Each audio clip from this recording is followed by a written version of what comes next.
Welcome to Carol and Gary's See America Tour.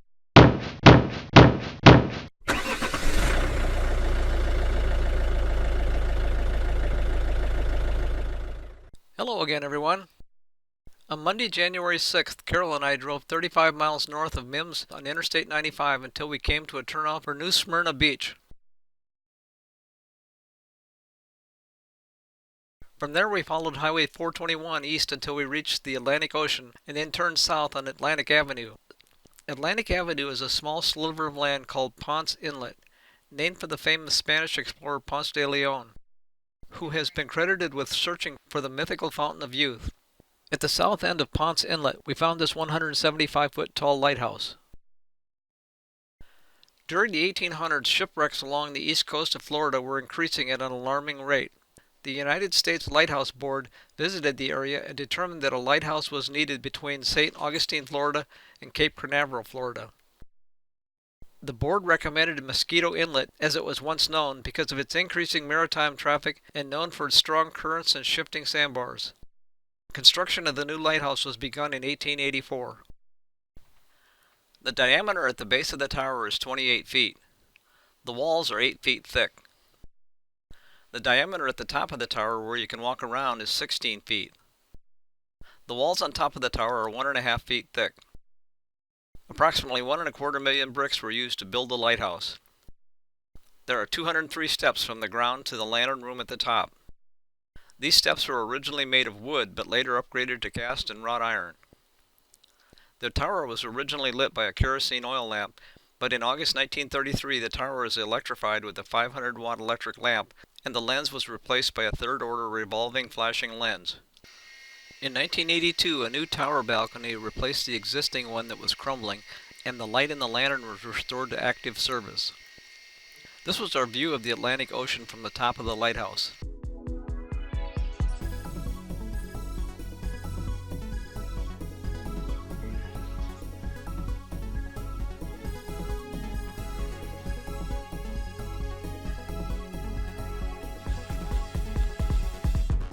In the distance, you can see a jetty that has been constructed out from the beach into the Atlantic Ocean to help preserve this inlet into the Halifax River.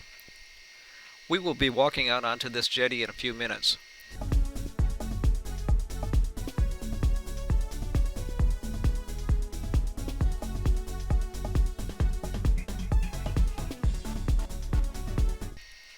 In addition to the lighthouse, the grounds contain restored buildings that were once the residence of the lighthouse keeper and their family.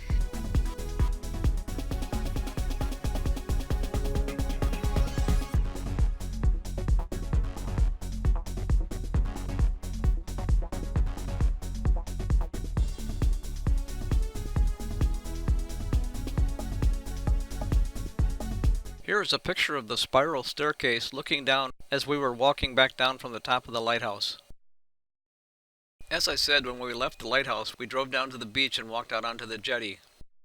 These are snowy egrets. They feed on shrimp, fish, crabs, crayfish, insects, snakes, and small frogs. The snowy egret was hunted almost to extinction in the late 1800s and early 1900s for their beautiful plumes, which were used to decorate women's hats. They rebounded quickly after being protected under the Migratory Bird Treaty Act of 1918. This is our view of the Atlantic Ocean with Daytona Beach in the distance.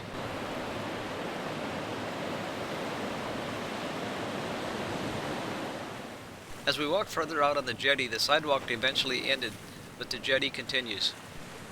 We were here during low tide, so the rocks may disappear as the tide comes back in.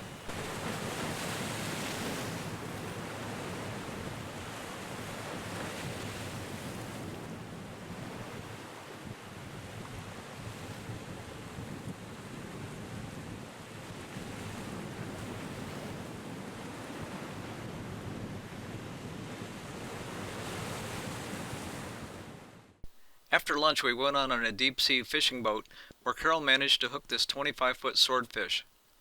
Yeah, right. Actually, this is a wooden swordfish hanging on the dock where we boarded a boat for a 2-hour afternoon eco-tour of the bay.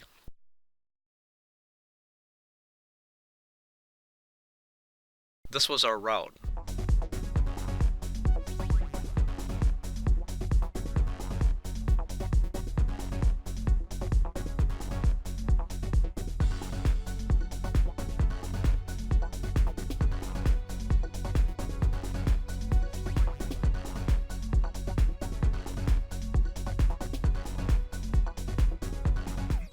We saw a man giving a ride to two dogs while he paddled around on a stand-up paddleboard.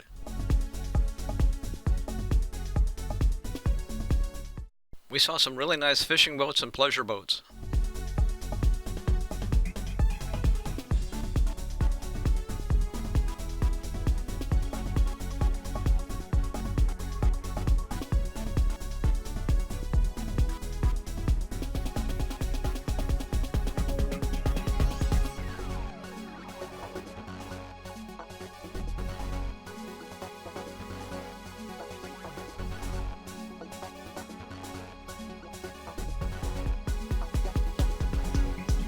We saw numerous dolphins as we rode around, but as our tour guide pointed out, dolphins rarely jump out of the water in the wild.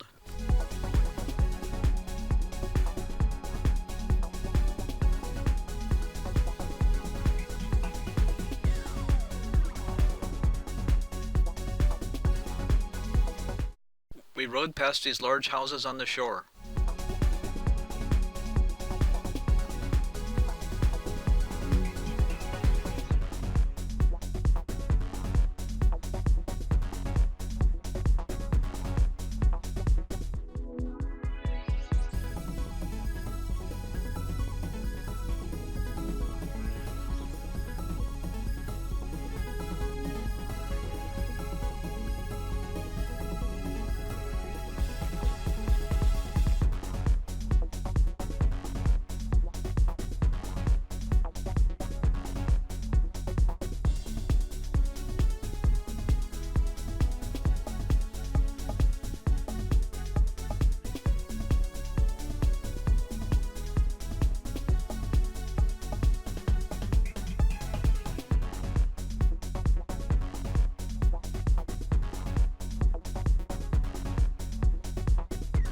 And with that, I'm going to end this video and head back toward Mims.